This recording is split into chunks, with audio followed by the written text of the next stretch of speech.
A paz do Senhor, amados e queridos irmãos, tudo bem? Graças a Deus estamos aqui para a nossa segunda lição, que tem como título Saulo de Tarso, o Perseguidor. E eu quero já lhe convidar a vir comigo no canal, você que tem participado dos estudos comigo, das lições bíblicas dos adultos. Estamos também gravando as lições dos jovens, dos juvenis e dos adolescentes. Então você que desejar, vem comigo, se inscreva no canal e acione as notificações.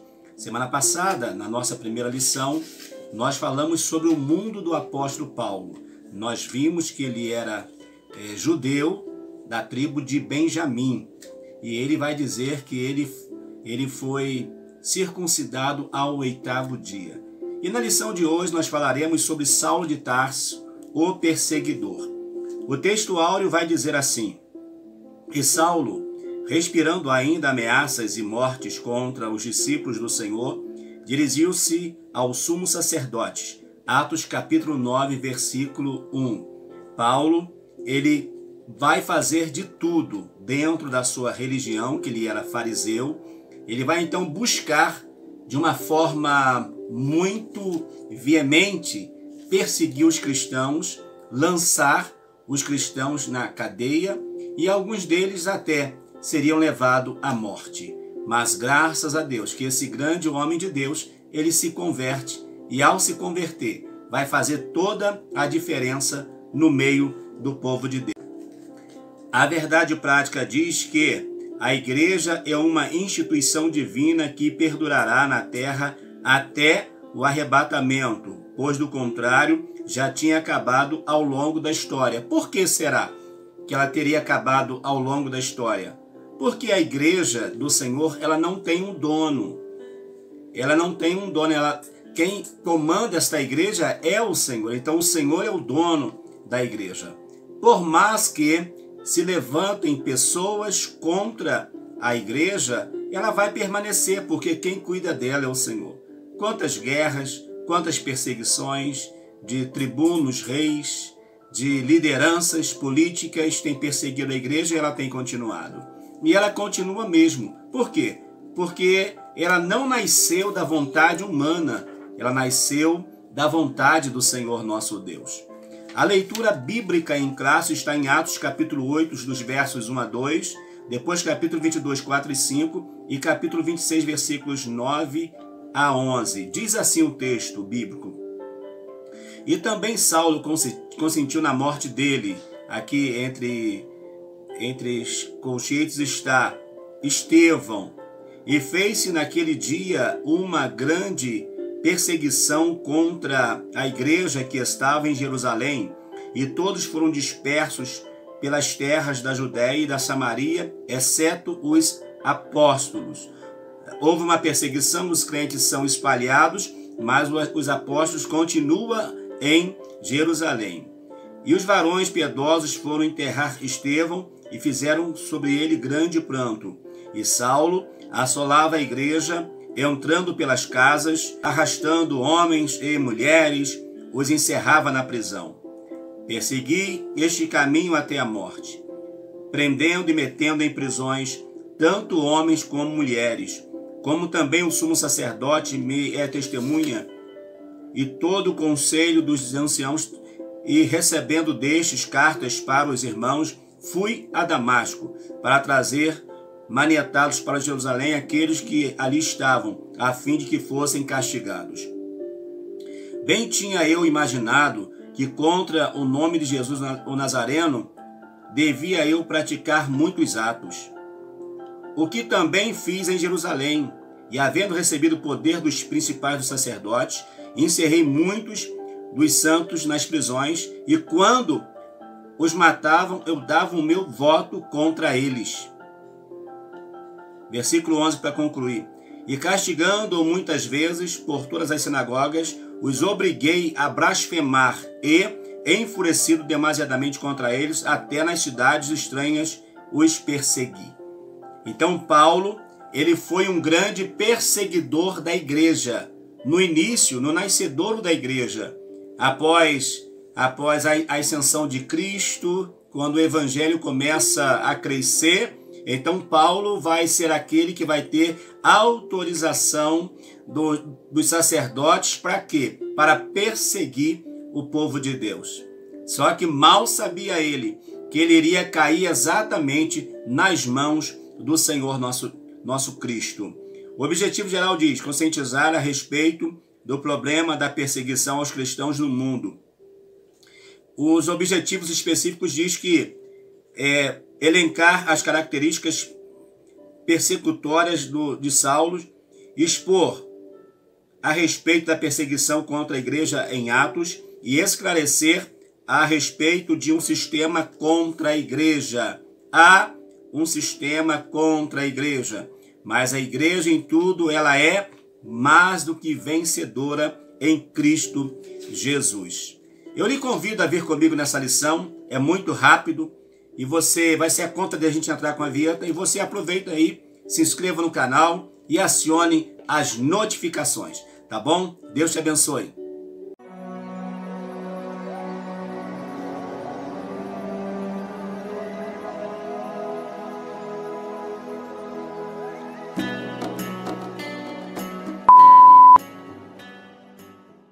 A nossa introdução diz assim: a história da expansão da igreja no livro de Atos mostra um fariseu zeloso, Saulo de Tarso. Este tinha prestígio religioso e cultural entre os judeus.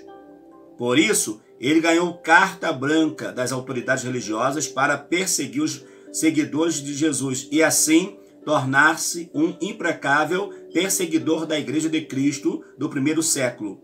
E é o que estudaremos nesta lição.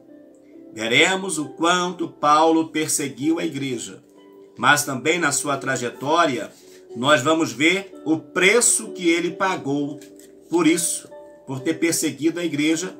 Ele também, agora, ele mesmo, por fazer parte da igreja, também ele seria perseguido. O primeiro tópico fala: Saulo de Tarso, o perseguidor implacável. Número 1 diz: e Saulo se descreve como blasfemo, perseguidor e opressor. Como um fariseu fanático, Saulo tinha a convicção de que seu papel era destruir a fé cristã. Não está diferente hoje, amados.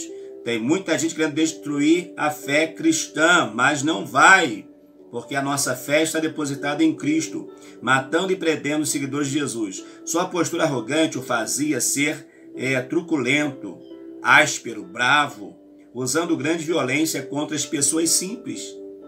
Eram camponeses, eram pessoas simples, humildes, que serviam ao Senhor Jesus. E ele chegava com a força de Roma, com a força, com soldados para prender aquelas pessoas humildes e até levá-los à morte.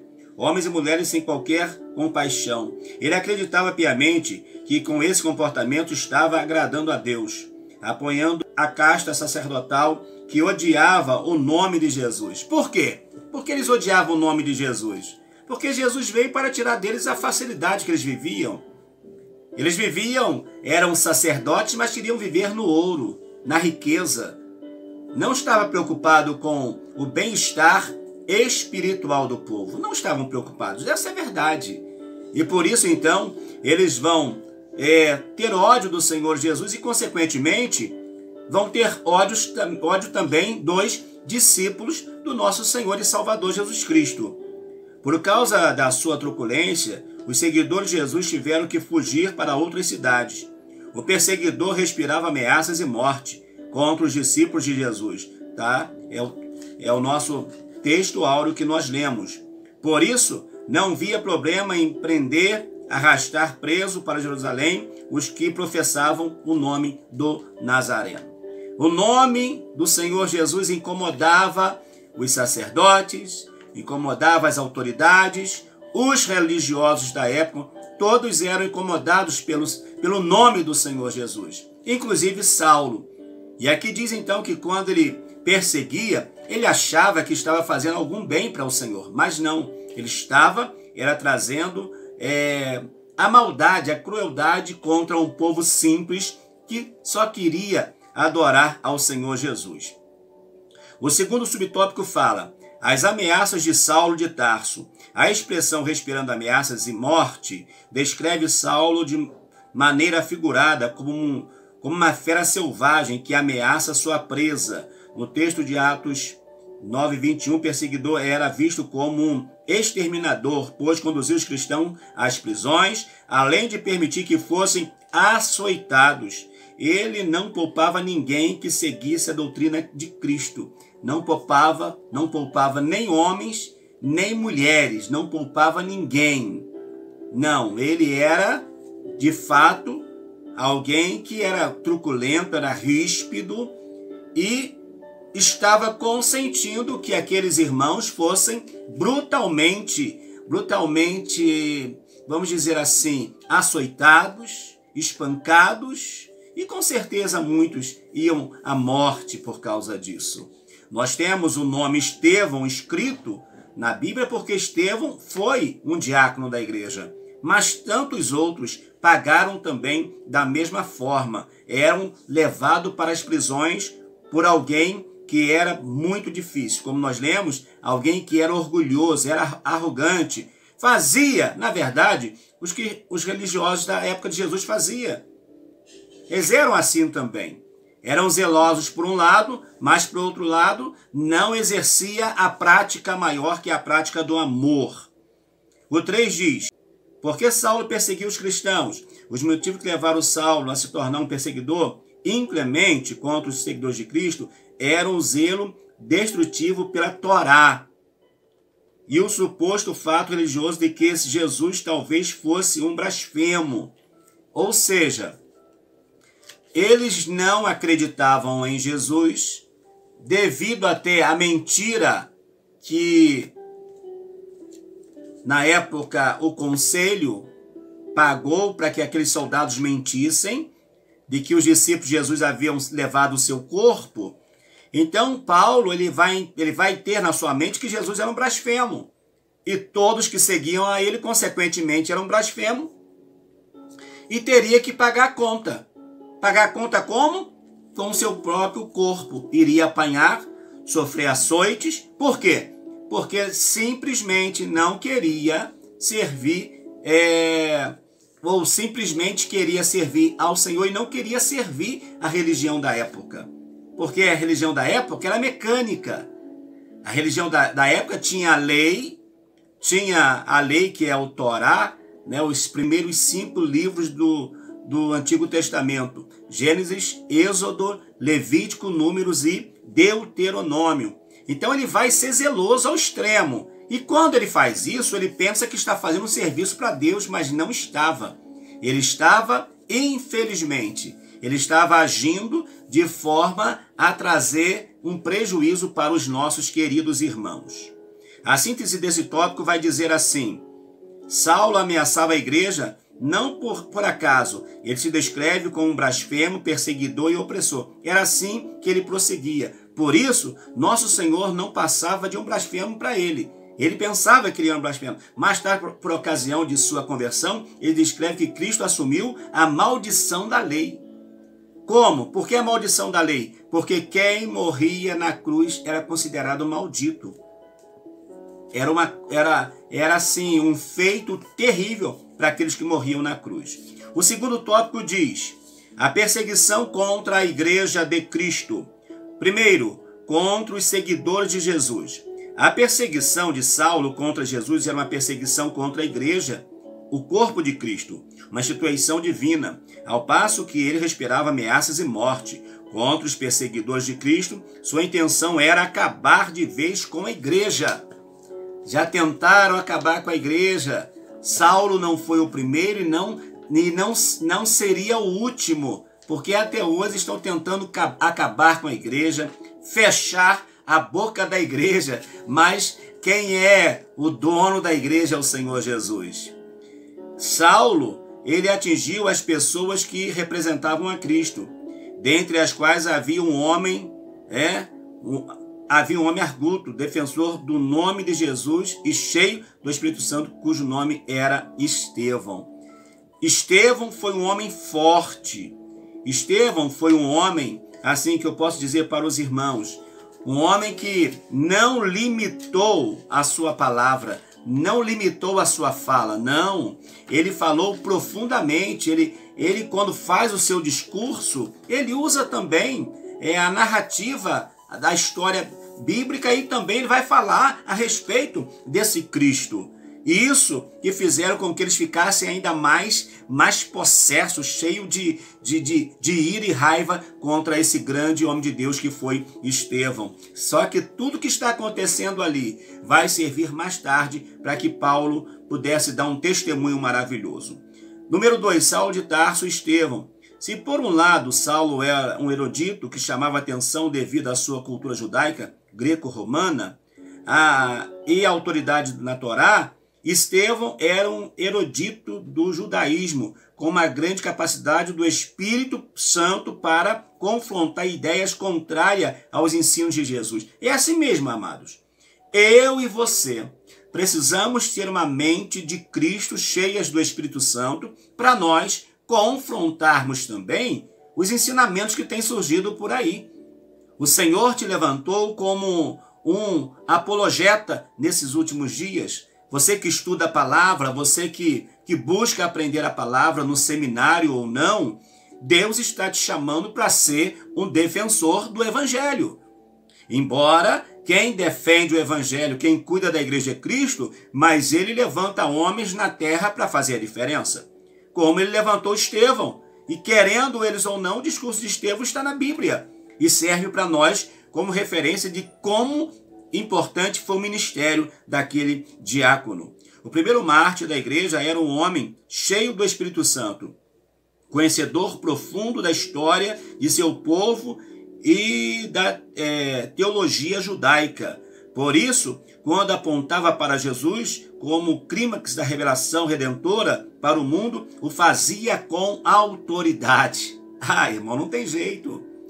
Quando a palavra sai da boca do homem, que sai da boca do homem, da mulher, que prega, que ensina, sai na unção, não tem coração que vai continuar fechado, que não vai abrir, não tem jeito. Ele pode até ficar irado, mas a palavra é poderosa para fazer a diferença.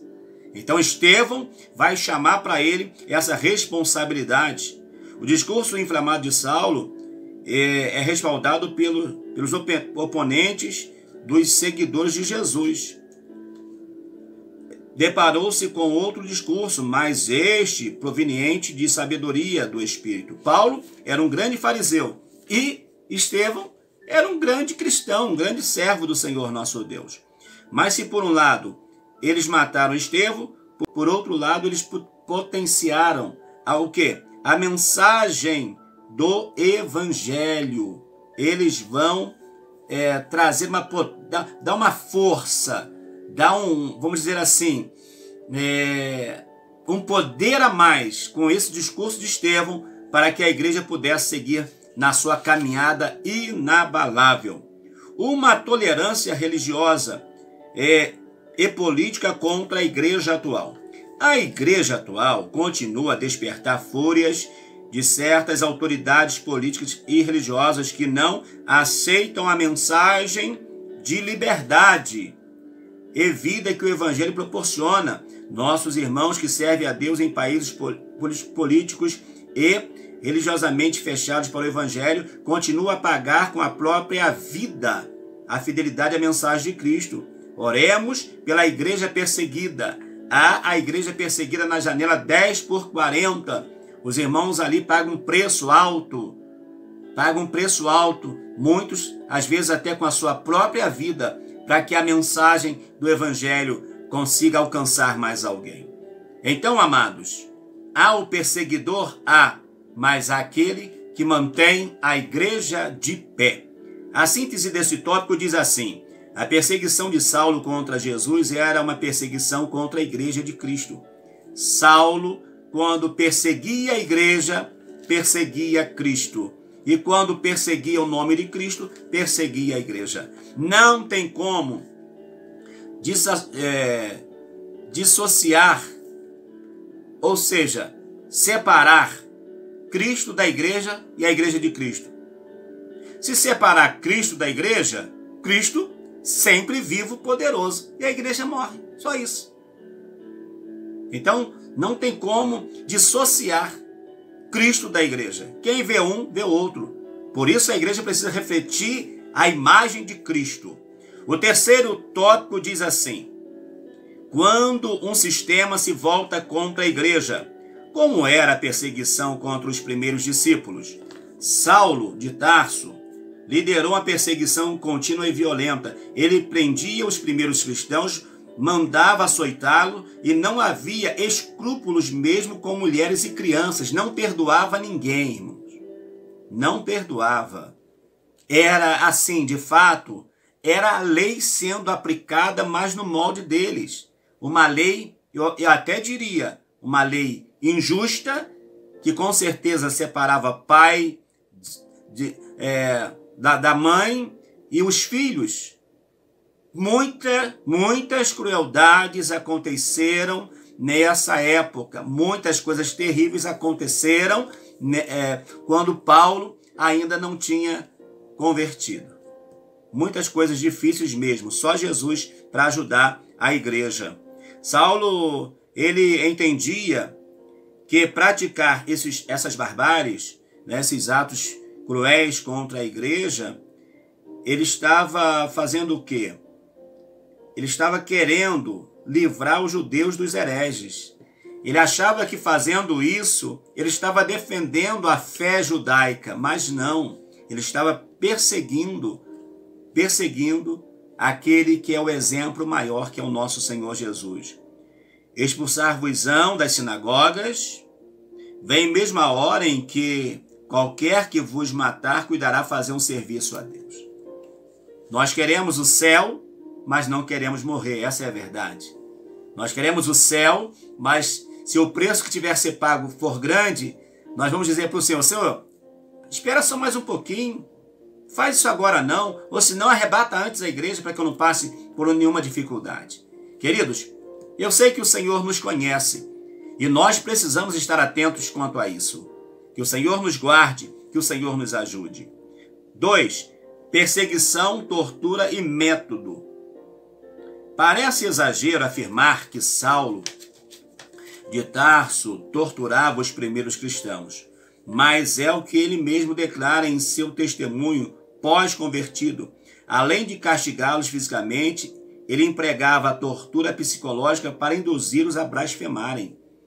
Entretanto, apesar da violência empregada com açoites e prisões, tortura psicológica, apedrejamento e mortes, muitos dos discípulos fiéis a Cristo não negaram o nome de Jesus. Pagaram com seu próprio corpo, pagaram com sua própria vida, mas não negaram a fé, não abandonaram a fé. Permaneceram fiéis ao nosso Senhor Jesus Cristo. Paulo, ele vai usar o terror ou a pressão psicológica para que aquelas pessoas blasfemassem até mesmo contra Deus. Usava o terror. Aí, uma vez que a pessoa blasfemou contra Deus, ela poderia morrer, ser apedrejada. Então, era um quadro muito terrível que o próprio Paulo ele vai descrever após a sua conversão. Perseguição aos pentecostais. No início do movimento pentecostal no Brasil, nossos pioneiros sofreram toda sorte de perseguição e violência. Muitos deles sofreram agressões físicas e psicológicas. Tudo isso porque pregavam uma doutrina que a religião oficial não aceitava. O que dizer de Daniel Berg e Gunnar Wingre, os primeiros pastores dos primórdios das Assembleias de Deus no Brasil? E tantos outros irmãos perseguidos nesses rincões brasileiros.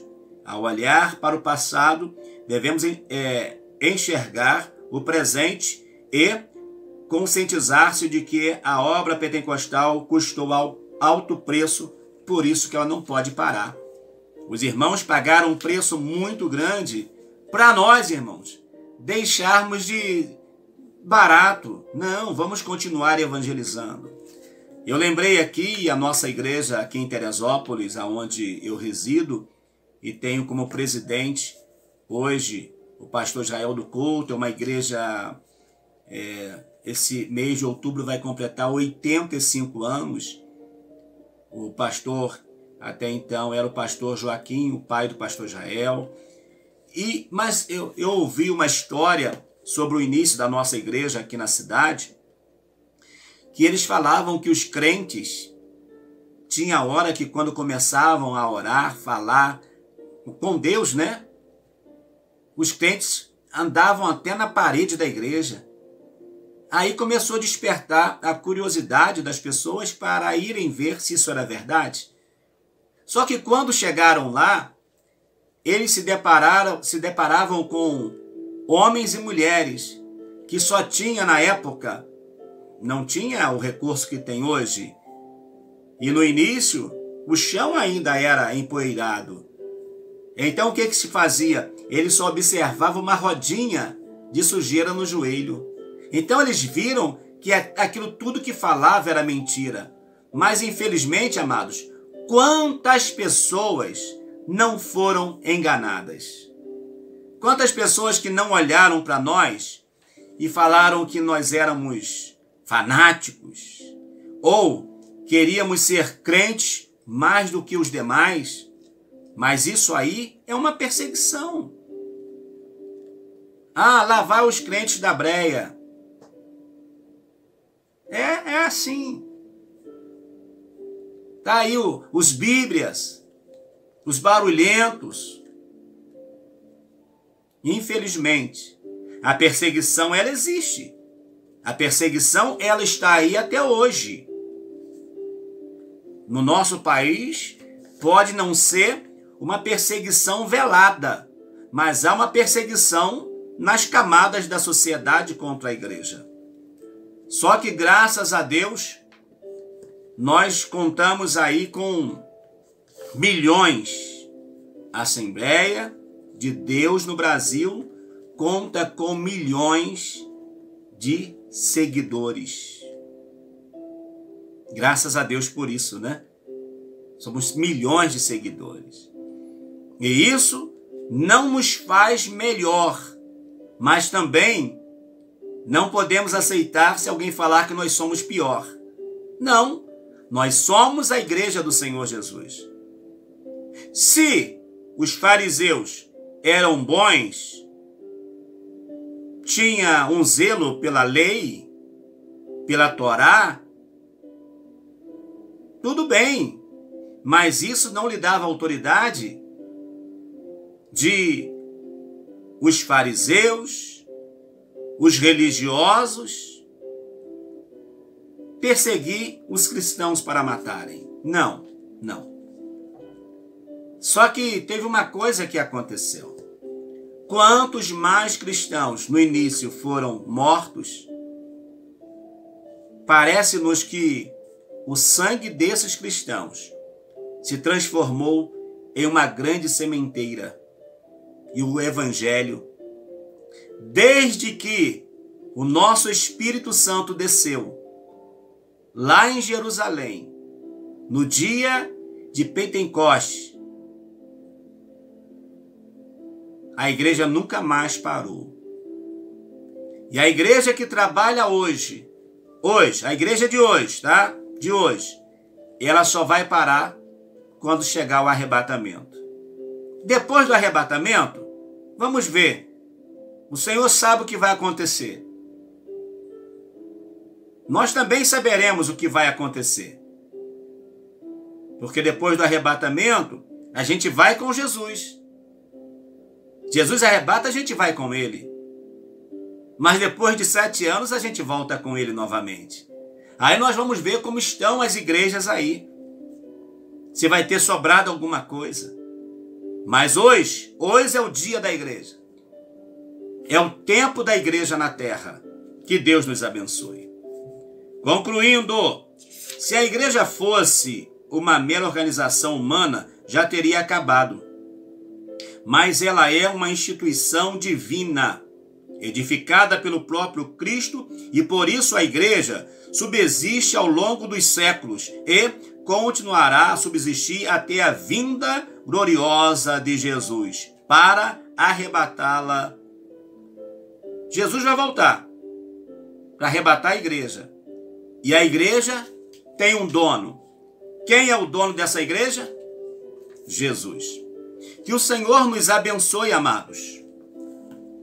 Que eu e você possamos cada dia valorizar o sacrifício do nosso Senhor Jesus Cristo. Semana que vem falaremos sobre a conversão de Saulo de Tarso. Vai ser outra lição maravilhosa, acredito eu. E que você que vier para estudar, venha com o coração aberto, que o Senhor vai estar falando com você de forma especial. Se não se inscreveu no canal ainda dá tempo, se inscreva. Acione as notificações, tá bom? E com certeza você vai ser grandemente abençoado. Deus te abençoe. Até a nossa próxima aula. E se você não assistiu o nosso primeiro vídeo, esses vídeos desse trimestre vai para uma playlist especial das lições dos adultos, tá bom? Deus abençoe. Até o próximo domingo. Amém.